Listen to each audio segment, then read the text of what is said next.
this was something that took a lot of different activities to happen. It wasn't just a subsidy. It wasn't just a single regulation. There was a mission, a vision for where solar fit into the wider package, and then taking those actions, a very methodical timeline. And when they did that, it allowed them to essentially take over the market, come the OPEC of renewable energies. All right, welcome back, everybody. Rich Brubaker, founder of Collective Responsibility, here today with a video focused on understanding how China went from a country that was besieged by smog 15 years ago to now what I call a country that has become the OPEC of renewable energies. It's a video I think is very timely given the recent challenges in the Mideast and the impact it's had to global energy supplies and the conversations around energy security that many countries are having now. And, from there, how China has accomplished this. And through this video, as a way to help you guys understand what I've seen here over the last 15 years, I'll break down basically how China did this through a series of regulations, incentives, innovations, commercialization, and the scale that they've been able to achieve. It's really a story that I think has a lot of parallels for others, particularly in the region, that they can draw lessons from. It's not exactly that they could, copy and paste what China has done, be it from the regulations, incentives, innovations, and scale, but there are some things that I think that are going to be easy takeaways where you can help to either develop your policies, develop your incentives, drive innovation, or even bring some of those innovations to scale. Now, it's fair warning, this is a video that's going to last about 45, maybe a little bit longer, have a lot of PowerPoint presentation, a lot of PowerPoint slides to help you understand the framework that's involved, the work that's involved, and the progress that can be made. And if after watching this video, you would like to have a copy of these slides, I'm more than happy to provide them. Just send me an email, which you can find down below or find on the last slide. I'll be happy to forward these along to you. Because for me, at the end of the day, this is just about helping the community of practitioners understand how they can make their own progress forward. And to the extent that I can do that through this presentation or by sending the presentation materials to you, I'm more than happy to. So with that, let's get into it. All right, now as a starting point, for those that don't know me, I've been in the Asia Pacific region for the better part of 30 years, with the last 25 based out of China. I've been working in nonprofit, for-profit, and academic settings, and I have a couple podcasts where I'm actually just trying to figure what's happening in the region, who's doing the work, and what are the lessons that we can learn. I've been very fortunate that this has led to a lot of a great experience, working with a lot of great brands, trying to understand what does sustainability mean in the context of Asia, what's the work they can do, and then how to measure that impact. And as a starting point, I always come back to how does this region define sustainability a little bit differently, and how does that set up an opportunity to deliver on these systems a little bit differently? So global narrative, we always start off with carbon is evil, global warming is going to kill us, and we need to save the polar bears. Now, this has been the narrative that have driven an incredible amount of awareness globally, say from the middle 2000s. The first time I went to a COP meeting was in Copenhagen, and there's this huge groundswell of understanding about the challenges that carbon and global warming presented, and that we need to do something to save something often intangible, i.e. the polar bear. Now, for me, this is a great formula. It's a great narrative. I think for those of you who are watching this that built a fund, built a practice, built KPIs, fantastic. I'm not here to in any way diminish that. But what I found is through my time that this wasn't the most engaging narrative in the region and isn't necessarily the foundation that I've seen the progress off of. So, where do I find the progress? It's in cities. And for me, sustainability is often framed by the cities, but more importantly, the systems that are, supporting the growth of these cities. And over my last 25, 30 years, what I've really seen is just these incredible cities around the region: Ho Chi Minh, Bangkok, Singapore, Hong Kong, Manila, Shanghai, just go up this amazing development curve where human lives have been improved, where quality of education, healthcare, living standards have been improved, where the value of their economies have been improved. And it's not the role of sustainability professionals to stop that trend, to slow down growth, to stop growth, to reverse growth, but more importantly, to understand how these systems have really come to scale, how they've been forced to grow, to expand, to iterate, to serve an urban population that has been growing by the hundreds of millions every year. And for me, that's kind of where it starts. So when you're talking about food, water, energy, labor, waste, what I've been focused on, what I've tried to focus my work around is understanding those systems, the challenges they face coming to scale, and then how we can deliver solutions so that we can keep that growth going, so we can continue to elevate lives, but that we can do so without the dramatic failures of systems. And so for me, this city, Shanghai, has been the proving ground, has been my laboratory for the last almost 25 years now. And I'd say before anyone gets into the comments and talks about how China has all these problems, I'm just going to say this is a country where if you want to be at the front lines of sustainability, really learning at the systemic level, the challenges that we're faced, but also saying where stakeholders can come together, where solutions can be scaled, where iteration was and speed was of utmost importance. This was the city to come to. So I've been, yes, at times it's been a challenge, but it's been an incredible honor to be here to professionally to see what's been happening. And so when I look at the city of Shanghai and I think about all these systems, the beauty of sustainability in many ways was the fact that we would have a failure, unlike say polar bears, or that was something very intangible, would be just in your face. And so I'm gonna use smog as the example for this because we're talking about how did China go from a country that was really struggling with smog into one that became the leader in renewable energies. And for me, it all really starts here with this picture, the recognition that smog itself was this externality of an economy that was growing too fast. The smog was being created by many sources, which you can go back into. Maybe it was manufacturing, it was transportation, it was also coal burning downtown, using for heat or for cooking. I mean, there's a lot of different factors here, and each of these cities would be a little bit unique in that regard. But the one thing that was not unique was that they were all struggling, mild struggling in yellow to really, dangerous levels at the black and purple level up in the north, as you can see. And for me, this was the map that kind of really showed that this wasn't just a city. This wasn't just a single system. This was an economy. This was an industrial problem. This was an energy mix problem. There was a lot of things happening. But the one thing that showed me was that it's through tangible things like this that catalysts for change can occur. So the first thing was in 2014, right after we started to see those really high smog levels go nationwide, Premier Li Keqiang declares war on pollution. Like that was a signal that industry needed to change, that the grid needed to change, that the stakeholders needed to gain alignment around this challenge and start to take action against it. What we started to see was factory closures. So in 2017, we saw about 50,000 factory closures in these 5 regions. We also saw an environmental tax come in 2018. And for me, for many, this was like a kind of I won't say a watershed moment, but it was definitely a moment where things took a real tonal change, where at that point, nonprofits could start to sue companies for their air, water, soil, and noise pollutions. And what we saw is a number of cases were actually successfully won. And so what that did was that helped take Beijing. I'll just take this as an example. 2014, you can see here the kind of like the scorecard for smog. This is one individual who's taking pictures outside his window every single day, to 2025, where you can see just a significant improvement on the average. So I kind of flip back and forth while I'm talking to this. 2014, you see a lot of, particularly in the winter, a lot of really dark days, but there's rarely a row here that doesn't have a series of gray, and each row accounts for a month. But then you look here for 2025, and okay, there's still a couple of gray days here and there, don't get me wrong, but you can see that there are a lot more blue sky days, a lot of deep blues that are happening. So look at these two things in isolation, the factory closure, the environmental tax, you're like, wow, that was really important. But actually what it was that time from declaring war to factory closures, like there was a lot of work happening behind the scenes. Air pollution and prevention and control action plan coming out in 2013. But then we see a series of documents coming out that kind of set up a general framework for the kind of the nation's vision mission around smog and pollution, but then also setting up the scaffolding, as it were, for what the provinces and the cities should be doing from there. For some of that's going to be regulation, stick, and other times going to be incentives, carrot. Now, for a full timeline, it's just a framework. This is kind of what we put together. And again, if you want these slides, you want to dive deeper into these timelines or into these specific actions, no problem. Just send me an email. My link's below, and it'll be in the last slide as well. This is kind of like the full timeline. And we keep adding to this as we keep noticing things and seeing things coming out and finding new things. So, this is not a finished product, but this is something that, we look at and go, okay, look, you had those framework documents, and then you had all these different activities happening along the way.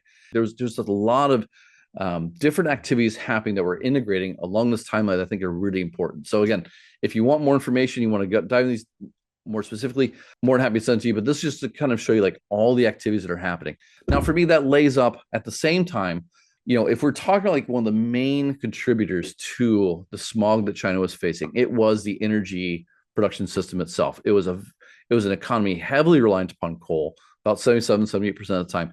And then fortunately, because they have some very large rivers and a lot of damming going on, they had about 18 to 20% roughly around the time for hydropower. But you can see like the cleaner renewables, they were not really present in this picture in 2010. Now, what I came to understand was that the government was really engaging a lot of different stakeholders, not just domestically, but internationally. They're trying to figure out what are the paths going forward? Where can they make the best effort? Where are the regulations required? What can they incentivize? As part of, they brought in the Lawrence Berkeley lab to create a feasibility study of like what the future could look like if they were kind of business practices normal, like incremental and then aggressive. Through this charts, I'm going to show you what the aggressive numbers look like because I want to show you like how not just where the thinking was at the time, but the challenge they faced, but also how things over time transpired very differently. Through that study, what we saw was in 2030, they're going to roughly, between 2010 and 2030, they're going to roughly double the energy package. And if they were aggressive, if they were leaning into renewables and into energy efficiency,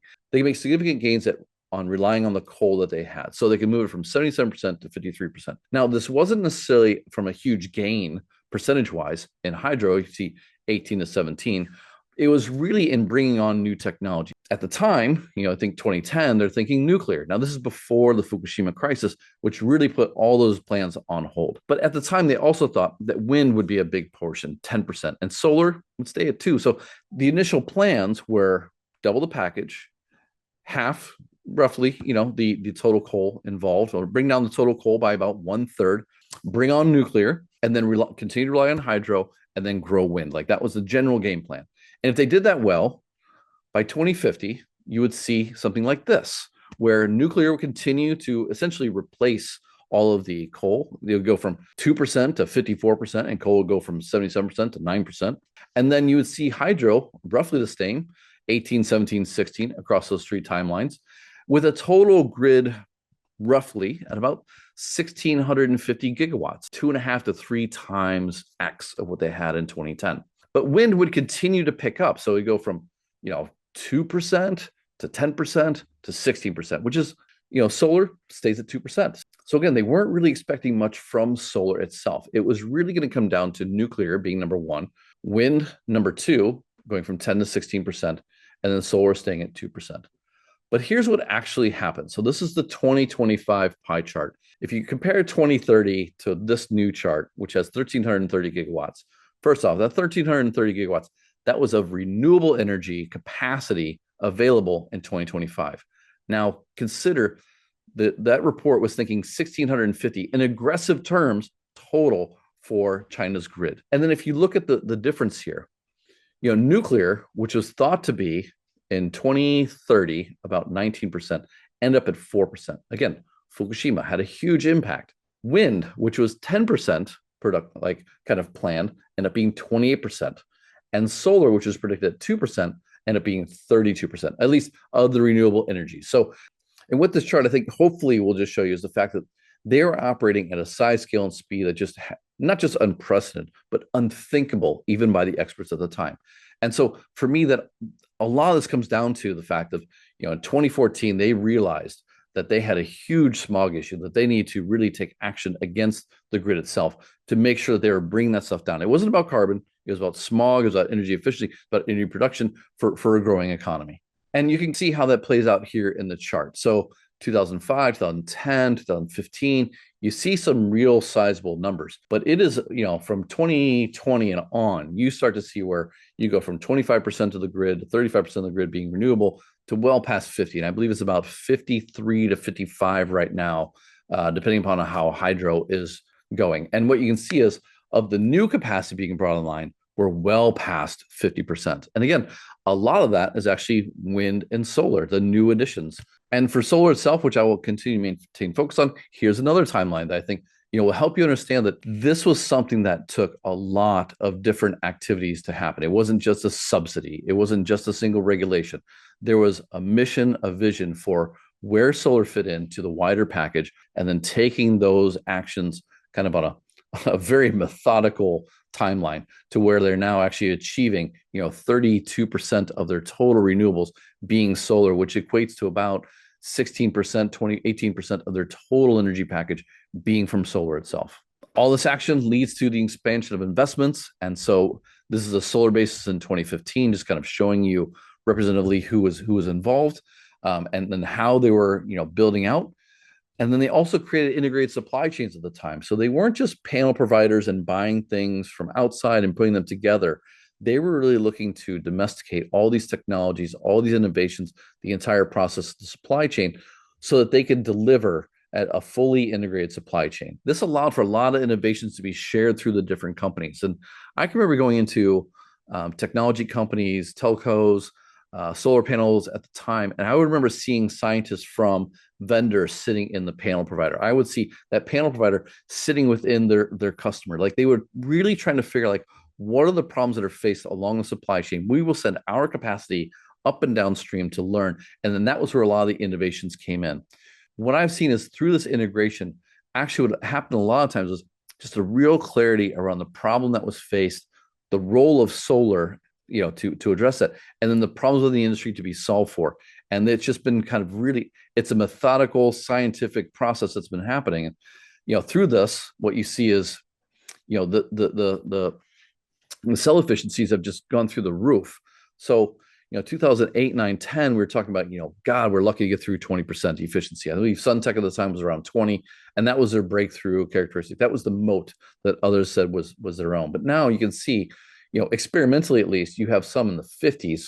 But more practically, LONGi has one around 35% right now on a single side. And so again, like through this effort, through these investments, through this integration, what you start to see is increased efficiency, and that increased efficiency led to this fallout in prices. In 2010, we were talking about $2 per kilowatt hour for solar. Now you're talking sub 20 cents, 17, 18 cents, depending upon where you're on the world, the efficiency you're getting, and how you structure the deal. And this just led to an explosion of capacity that's been brought online. 2012, early days. I mean, I don't even know if you can read the number of gigawatts on there. You're talking about it's a fraction of but now you're looking at 887 gigawatts. Like it's a solid almost 25% of the total renewable grid. Like just an incredible amount of growth over this time. To put this growth in context, China right now is putting on as much solar capacity in the first half of a year as the rest of the world combined. So this isn't just a story about Chinese solar panels flooding the world. The vast majority of panels are being used here for their own purposes. It's for energy resilience, it's for smog, it's for the future of energy transition. Like they have a lot of reasons why they're doing this, but at the end of the day, this is all about really for themselves first, and then in their mind, sending those panels out to the world to help them solve their own problem. Now, looking at the capacity they're sending overseas, splitting by global north and global south. For me, when I look at this chart, I see a global north buying panels either to help expand their grid overall and or to hit their carbon goals. I'm not going to say that every state or every country, every state in the US or every country in Europe is buying these panels solely for carbon, but carbon is a big component of it. And it's, for me, the story is really coming down to the global south, because when I'm traveling around the region, I'm going to Thailand, Vietnam, Indonesia, Australia, Nepal, it doesn't matter. These are countries that are really struggling with basic grid stability, expansion of it.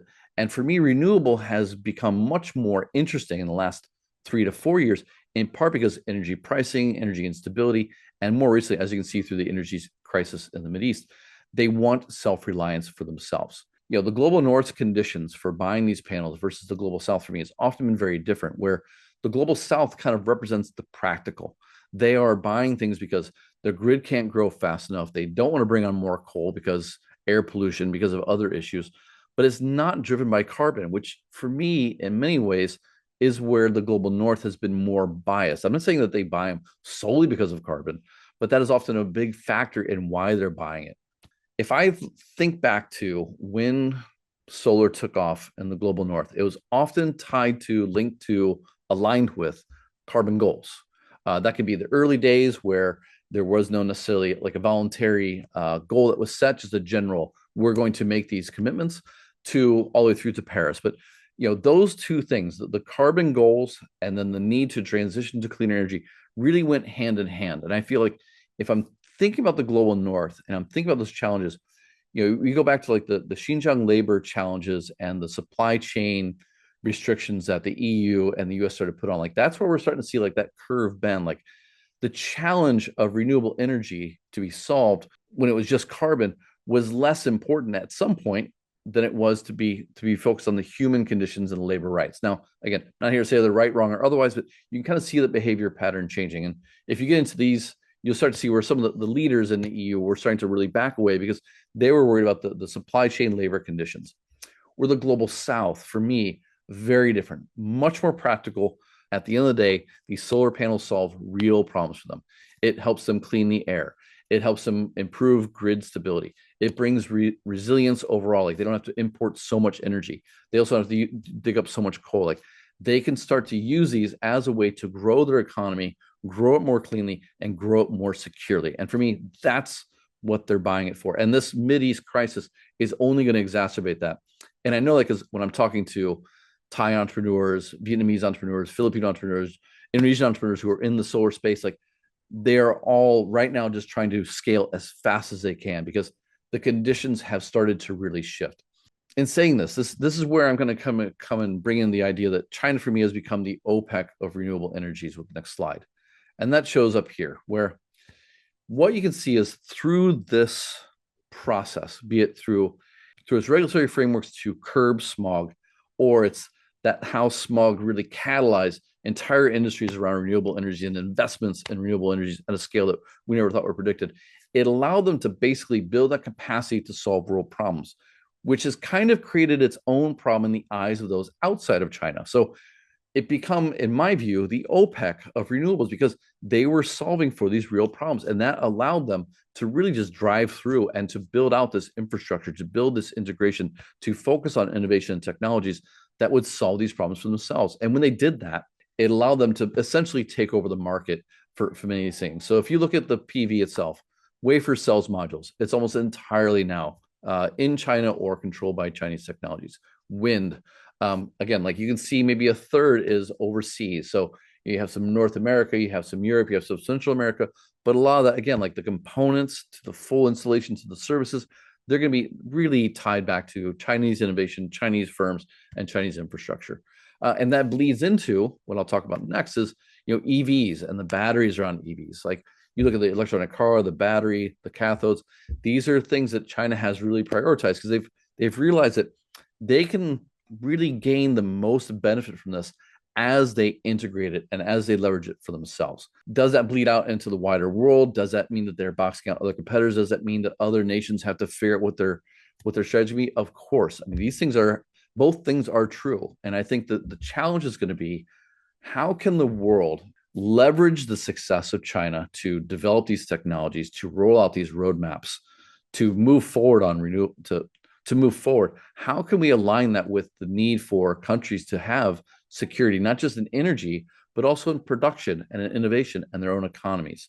And this is, I think, it gets back to a lot of the political challenge that we've seen. But for me, as someone who wants to see more renewables come on the grid, I still haven't figured out if this is a fight that we want to have, or if these are just technologies that we want to just give up and just take the scale from. For me, I'm trying to figure out, are solar panels really no different than toasters, no different than microwaves, no different than television panels, which are all produced in China? Like, we gave up those. Should we give this up too? I'm not sure. I'd be happy to have your view in the comments below, because this is something I think that we're all trying to work through. But at the end of the day, through this process of, having really clear problems to solve for, driving, regulations, driving incentives, driving manufacturers, they have really set up this condition where they have been able to capture all the integration. And now the question is, like, how do we take that forward into the best possible path? Because they're going right up that value chain. Like, they've learned all the lessons at the bottom, as you can see on the left-hand side with all these red lines.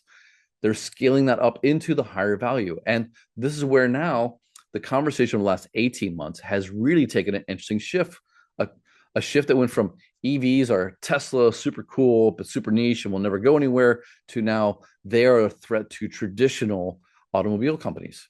And so, I look at the rise of EVs in China as the next natural extension to this whole process. And for me, this has been one that, as someone who's lived in Shanghai since 2002, but particularly through COVID and after COVID, to see the changes, to see the innovations, to see the products come online, like, this was just you could see where things were headed. Just to give you a frame of context, this is Other cars, EV cars, total sales, millions per year. So you can see in 2018, what are we at? Like 1 million EVs per year. And now we're at about nearly 10 million per year being sold. And that percentage over time is growing from, 0 to 5 to now 35. And I believe it's now well over 40 for the early part of 2026.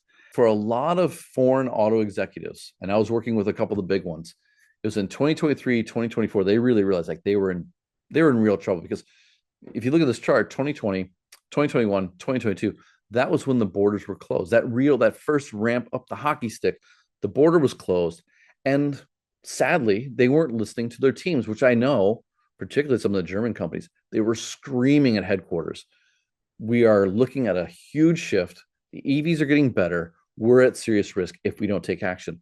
And it really wasn't until 2023, 2024 where the commentary has shifted, because they went to the Shanghai auto shows and they saw the quality happening. And they're not wrong. I mean, this is how Chinese made exports are taking over, or are, really performing around the world. So if we look at, South American and Mexico, like automakers have a 92% share in Brazil's auto market. But for me, when I'm looking at Southeast Asia, I mean, things are just even more interesting. Like with every trip I make around the region, particularly Thailand and now Indonesia and the Philippines, you're seeing more and more of these cars come online. Even in Vietnam, where Vietnam has a domestic company called VinFast, which has its own range of cars. It's a domestic national champion that they're trying to protect. Now BYD is coming to their market and really starting to make a lot of progress. And so this is the path that's going forward, because again, they were really focused on solving these challenges. I mean, EVs were a huge component of how they got rid of air pollution. They looked at not just cars, but now you're starting to see news about trucks as well. So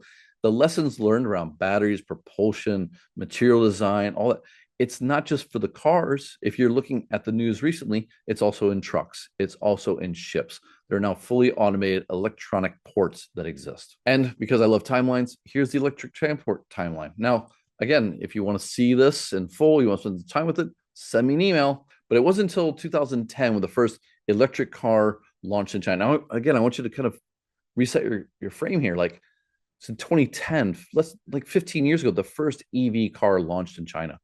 And already we think it's going to take over the entire world's old traditional auto companies. 2018, you see a policy for the promotion application of new energy vehicles. This is where things get a little bit interesting. The state gets involved. They want to start promoting consumers to buy these. And I think this is a really big moment as well. And in 2016, 5 cities, I think, that were really interesting. Shanghai, Nanjing, Wuxi, Jinan, and Shenzhen, they launched a pilot program for new energy licenses. Now, this for me this would become one of the main reasons why I think a lot of individuals bought them, even when they were skeptical about performance, is because at the time, and I'll use Shanghai as the example, if you were going to buy a new car, an ICE car, you would spend $25,000 to $30,000 for the license plate at auction to get your ICE car licensed to even hit the road. So some people were waiting like 2 and 3 months to get their car on the road. But if you bought an EV, including a hybrid, you could put your car on the street today for free for that license plate. In 2018, they put in some subsidies. Tesla benefited from this. It wasn't just for the domestics to make this subsidy to benefit from the consumers that would come into the market. They also approved Tesla as the only foreign provider at the time, because they started to manufacture in Shanghai. And so it wasn't about whether you're foreign or international or which technology. They wanted all technologies. They wanted anyone that was willing to support the local economy, to support this shift, to participate, and they made it a lot easier for anyone that did that. And then in 2025, they had their first export. Now, again, we're already worried they're going to take over the world. We're worried they're going to wipe out VW and Ford and all these traditional legacy brands, but they only started to export last year. And so for me, at the end of the day, I have a few slides to help wrap this up. The reason why China has been able to make such progress, be it smog, solar panels, EVs, like the common thread was they get back to solving real problems. Now, for me, this all starts with cleaning the air. So let's solve air pollution. What are the sources of air pollution? It's the grid, it's factories, it's transport. I showed you the timelines for smog control. I showed you the timelines for EV adoption. I hope you can understand like how those two things link together. But without this tangible threat that they saw to their cities, to their economy, to their cities, to their communities, to their people, to the healthcare system, they would not have been catalyzed to move so quickly.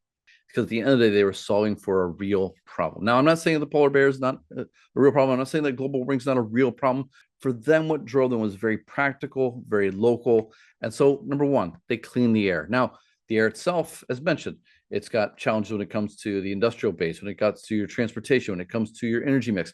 And they made progress against all those. That's what those timelines show. That's what the regulations show. But that's also, more importantly, what the air quality itself shows. So that tangible problem, seeing that their nation, their cities, their communities, their people were struggling with air, that there was something they could do against it, they made efforts for it. They really put a lot of regulation.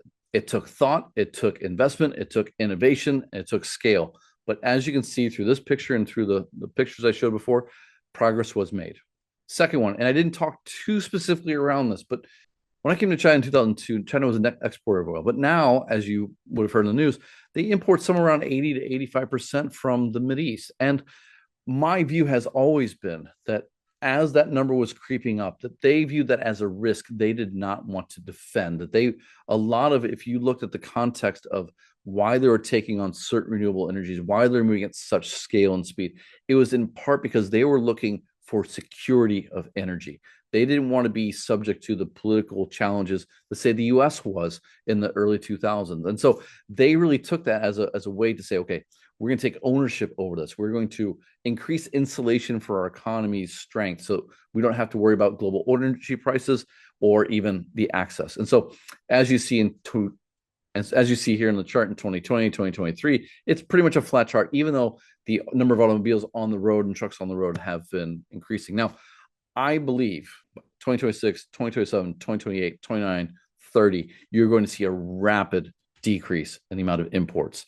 China will make, because of the recent challenges in the Mideast around energy supplies, they're going to really double, triple, quadruple down on those efforts and do everything they can to electrify every component of this economy. And they're going to do so because they can control it, even if it's coal. Even if it's cold fired, they're more than willing to take the political heat for that than they are to take the exposure from being reliant upon other nations for their critical energy as their economies grow. All right, and then the last one is creating jobs in IP, which, if you go back 15, 20 years and you were to be a planner, or you were to look out in the future and think, are renewables going to be a critical part of the global energy grid? And if so, is it an opportunity for us to own the IP instead of being beholden to GE, Westinghouse, and foreign technologies? Is it an opportunity for us to build the next economy? Well, if you answered yes to those, then this makes a lot of sense. We're going to create jobs, we're going to create IP. So again, we are securing our own economic growth going forward. We're not paying profits to others, but more importantly, others are buying our technologies. Our capacity is the one that's being leveraged. And I think getting into the global South perspective and the future markets that they're developing, you can see that they view those markets as being huge growth opportunities for their companies, their process, their products, and therefore the profitability of the entire system. And so they want to take control of it. So again, solving for real problems, cleaning the air, increase energy security, and creating jobs and IP for the future. That is what has driven a large part of what we have seen here. Now, I'm sure carbon factored in at some point. And actually, if you think about the carbon goals they set, the 2030, 60 goals, like those are locked in way in advance because they'd already done all the work, as I've kind of shown through this presentation. And it's within similar vein, I want to talk about the fact that if you take this one presentation and you focus it around the energy system and the ways that they have iterated, adapted, innovated, and solved real problems, there are endless opportunities as our world cities continue to urbanize to solve similar challenges. And so, could be in different types of energy, energy resilience, transition, carbon sequestration. Water is a really big one, no matter if I'm in Australia, Jakarta, Bangkok, within Asia. I mean, water is a huge issue, be it the lack of it, having too much of it, and the quality of it. And so there's a lot of technology going to come out, a lot of innovation is going to come out, a lot of systems are going to come out. And this is an opportunity for those of you who see parallels here to make progress. Agriculture. This is a huge space. I think we're going to go forward, particularly not because of climate change, but maybe because of heat and weather patterns that are part of climate change or being affected by climate change. We're going to see a lot of technologies that are needed to come to scale, not just in China, not just in Asia, but globally. And I think that if you are in China, you're already starting to see, you can look at the regulations, you can see They are really making a lot of progress here. A lot of the tech startups I meet here in China, a lot of them are focused on that. And actually, they're focused on the food, water, energy nexus. It's not just one thing. They see the integration as their opportunity. Waste management. I have tons of work that we've done in waste. And this is, again, like it's another system that as you're coming to scale in the city, just faces a lot of challenges. And, you can be emotional about it and you can talk about how we're going to do education campaigns, or you can build systems, you can build process, you can build products, you can build all kinds of things that actually solve the real problem. And for me, I think when I come back down to like these cities, whenever I'm traveling through them, whenever I'm walking the streets, whenever I'm like looking around, I start to see where these are challenges. When I talk to entrepreneurs, when I talk to government officials, they see them very clearly for what they are. It's not just a challenge, it's something to be solved for. It's a real problem that they can solve in their backyard. And so, with that in mind, they're trying to make progress. It's not anything too intangible. It's not a polar bear. It's not to save a turtle. It is very much about, it's just a very practical view of what these systems, of what these challenges are. They're systemic, yes. They're regulatory, yes. But you can make progress as long as you're very clear about what those challenges are, and then from there align the stakeholders to take action. And so, a few closing thoughts. First off, I'm just going to reiterate: China solves for the tangible. The problems that they solve for are real. They're in their face. They're undeniable. Going forward in the same condition, but only at scale, is untenable. So they're going to start making progress against that. Solving for problems often involves multiple benefits. So we clean the air, we improved our energy security, and that makes us politically and economically stronger. We're going to develop new jobs, new IP. That's economically and politically stronger. So there's always multiple benefits to solving this one problem. Our communities are stronger. So that means socially we're stronger. So again, it doesn't have to be this one thing that we're solving for carbon and we're done, or it's like this one technology that solves this one thing. Often they're very integrated and there's multiple benefits. And I think like that really, that's an approach that they have that I've come to understand and respect a little bit more through my time here. Now, yes, third one, China's unique size, government structure, and resource ability certainly are an advantage. And I often hear, oh, well, China has one guy who makes the decision for everyone, and everyone listens. Well, it's not really true. The structure is there so a common vision for this challenge can come together, and then the division of stakeholders can happen, and there's real clarity around what should happen. That exists, and I wish as an American I saw more of that in our Western economies, in our Western political theater, like where a common vision was developed, where an understanding what the real problem was, and just a willingness to work together to get it done. That's what they have here, as much as they have one person at the top. The unique size, not unique when you think about the EU and the US markets in themselves. So the EU, US, and China, they all have the same unique size, and that they have a market that they can themselves satisfy with their own technologies, their own products, their own systems. And resource availability. Like China has a lot of resources available, not just the human resources available, but also the financial resources available. And when I'm traveling around Southeast Asia, honestly speaking, it's this third one that I'm the most concerned with. I mean, government structure in Thailand, Philippines, Indonesia, Nepal certainly all have their challenges. But the fact is that many of these governments, even when they have the best of intentions, even when they see the problem for what it is, and even when they want to make real progress, even when all those conditions exist, they often lack the financial resources, the human resources to solve those problems. And I think that's something that it's going to be a bigger challenge for those economies or for those nations, but it's not a reason why they can't make progress. Because when we started here 20 years ago, 25 years ago, China didn't have that much human capacity either. They were really on the upstart. They certainly didn't have the financial resources they were willing to dedicate to this until it was proven. So again, parallels, rhyming, not copy and paste. But I think like that's one thing that's a little bit unique here. All right, as a last thought, China really has strategic stamina that even if progress is slow, investments and shifts are rarely walked away from, even in a poor environment or a poor economic environment. For me, it's one of the takeaways is that as an American, I'm used to political cycles. I'm used to quarterly reports. I'm used to, everyone needs to see progress right away. Otherwise, we got to pivot to something else because that's how progress is done. In China, on some of these wider issues where you have a commons involved, where you have externalities that are longer burning, they will see a 5, 10, 20-year horizon differently than other nations will. And that's not to say that the other nations got it wrong, but when you're trying to address smog and air pollution, or you're trying to address water, or you're trying to these big issues, you have to have I think it helps to have that longer term, not just horizon that you can look over, but also the ability to walk at that pace. And I think like that's something I've really learned is that a lot of these challenges, they're not going to be fixed very quickly. Even though 15 years is super quick, it takes time, it takes patience, it takes like slow iterative steps to go forward. And you have to have the ability to maintain that progress even when times are tough. And I think like, be it from its government structure, be it from the way it sets its vision, China has allowed itself to have a more strategic stamina over time through some of these issues. I think that's just been to its benefit. And so with that, I will wrap it up here. I'll just say thank you very much for taking the time to listen to this fully. Again, if you would like any of the slides in whole or in part, or you want to spend some more time going through one of them, more than happy to. Just send me an email here, rich@coresponsibility.com, and I'd be more than happy to either send you the slides or to find a time where we can talk. This is not fully comprehensive. I know that. I know there are some gaps here. And so for those of you that are true experts that have studied the energy policy here at depth as a part of a PhD, or are putting out panels by the gigawatts every week and look at me like, no, that's not the reason why they do it, reach out. I'm more than happy to make this a living document where we're all adding into, to this over time. Because for me, I really feel that there's a lot of lessons there's a lot of lessons that need to be learned here.